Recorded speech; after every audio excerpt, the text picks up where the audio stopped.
صحبت پور سے ڈسٹرکٹ رپورٹر انجم کاکڑ کے مطابق اہل سنت و جماعت صحبت پور کے زیر اہتمام فرانس کے سفیر کو ملک بدر کرنے کے خلاف پرامن ریلی نکالی گئی جو مولوی قادر بخش چوک پر جلسہ عام میں تبدیل ہو گئی۔ اس موقع پر مختلف سیاسی، سماجی اور مذہبی تنظیمات کے ذمہ داران نے شرکت کی۔ پوری فضا لبیک یا رسول اللہ کے نعروں سے گونج اٹھی۔ اس پرامن ریلی میں ضلع بھر کے عاشقان رسول مصطفیٰ صلی اللہ علیہ وآلہ وسلم نے بھرپور شرکت کی اور حکومت وقت سے مطالبہ کیا ہے کہ فوری طور پر فرانس کے سفیر کو ملک بدر کیا جائے۔ اس کے ساتھ ساتھ ایک اور خبر شامل کرتے ہیں صحبت پور سے۔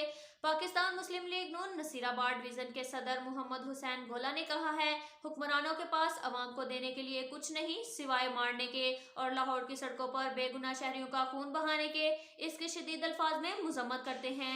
عمران نیازی فوراً فرانسیسی سفیر کو ملک بدر کر دیں، فرانس کی مصنوعات کا بائیکاٹ کریں، مسلمان ناموس رسالت پر جان و مال کی قربانی دیں گے۔ مدینہ کی ریاست کے دعوے دار نام نہاد وزیر اعظم عمران خان انتقام میں اندھے ہو چکے ہیں۔ پاکستان مسلم لیگ نون نے قومی اسمبلی میں ناموس رسالت کی مکمل حمایت کر کے پاکستانیوں کے دل جیت لیے، جبکہ وزیر اعظم عمران خان قومی اسمبلی سے بھاگ گئے۔ اس کے ساتھ ہی ایک اور خبر شامل کرتے ہیں صحبت پور سے۔ جرائم پیشہ افراد کسی رعایت کے مستحق نہیں ہیں، قانون کی بالادستی کو ہر صورت برقرار رکھنا ہوگا۔ علاقے میں پرامن قیام کی خاطر کوتاہی کسی صورت برداشت نہیں ہوگی۔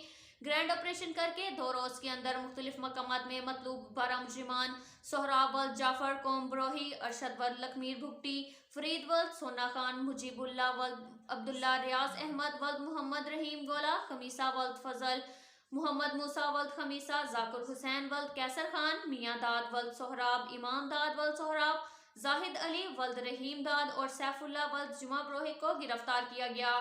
ڈی آئی جی نصیر آباد اور ڈی پی او صحبت پور کی خصوصی ہدایت کی روشنی میں مجرمان کا گھیراؤ تنگ ہو چکا ہے۔